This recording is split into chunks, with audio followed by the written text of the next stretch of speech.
6, 5, 4, launch the main engine start. We have Scorching blast of golden fire as it slowly leaves the ground. It tears away with the mighty force. The air is shattered by that awesome sound. 30 seconds.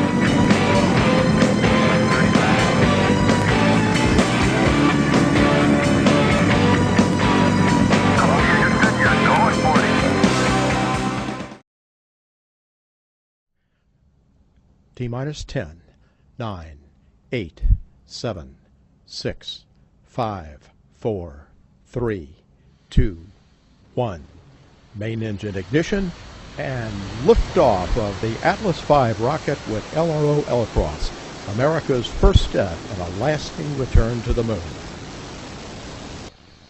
On Thursday, June 18, 2009, an Atlas V rocket lifted off from the Kennedy Space Center in Florida, carrying LRO Alcross, which is NASA's first attempt to go back to the moon since July of 1999. LRO Alcross is actually a two-part mission.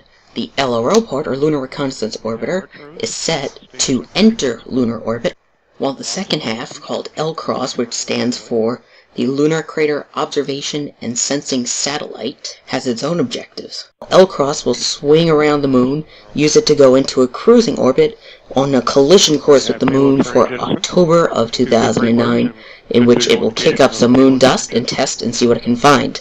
Meantime, LRO and its string of instruments will be orbiting around the moon, taking high-definition pictures, and along with it will be exploring different things on the moon, such as resources and temperatures. The mission is set to go into orbit around the moon on Tuesday of next week.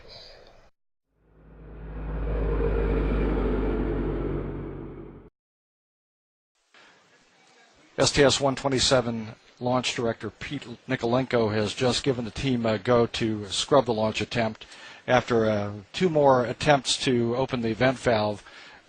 Once again displayed much higher than expected amounts of gaseous hydrogen. STS-127 and its crew of 7 aboard the Space Shuttle Endeavour were set for launch again on Wednesday night, but for a second time it was scrubbed due to a leak of gaseous hydrogen from the ground umbilical carrier plate, which is meant to push the gas away from the shuttle when it launches, so there is no chance of harm there. This was the second attempt. The first was on Saturday, which was also scrubbed for the exact same reason. The last time this ever happened was on STS-119, Space Shuttle Discovery. This STS-127 mission is set to launch to the International Space Station, carrying the last part of the Japanese Kibo module. Here's what NASA's shuttle director Leroy Cain had to say about this. We're going to step back and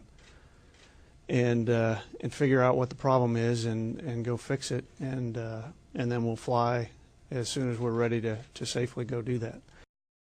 The next scheduled launch attempt is July 11, 2009 at 7:48 p.m. Eastern Time. And now historic missions this month in space history. Minus 10, 9, 8, 7, 6 green board, 5, 4, 3, 2, 1, engine start, and liftoff of the Delta II rocket carrying the Spirit from Earth to planet Mars. On June 10, 2003, this month in space history, was the launch of the Mars Exploration Rover, or MER, Spirit. Spirit was launched aboard a Delta rocket from the Kennedy Space Center, and it was one of 2 twin rovers that were set to go explore the planet Mars. The other was the Mars Exploration Rover Opportunity, who were considered sisters at the time.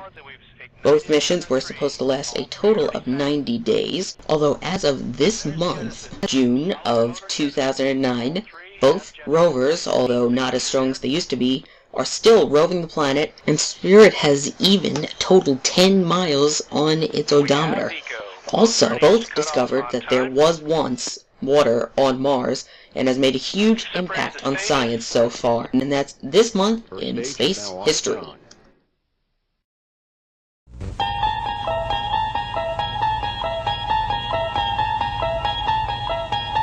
You unlock this door with the key of imagination. Beyond it is another dimension.